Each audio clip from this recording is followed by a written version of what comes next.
అవసరం ఉంది చెప్పమ్మా. టీచరు వస్తే అదిలో నక్కుంటారంట. వస్తే గ్రాస పల్లెలకు నీళ్ళ తొక్క పెట్టే పట్టులో వస్తే జారి పడ్డా నీళ్ళు వస్తారా బాబు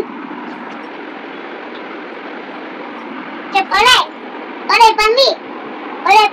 టీచర్ వస్తే వాళ్ళ పిస్తోళ్ళు తడిగే పిస్తలపో బట్టలు వస్తే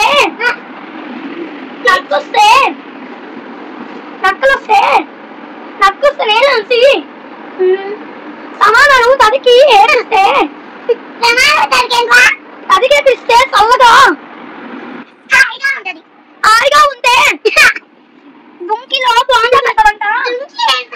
మెరుగులో బాండ పెట్టదంట. బాండ పెట్టే అది చాలా సేపు ఉంటది. రైలు వస్తే అలా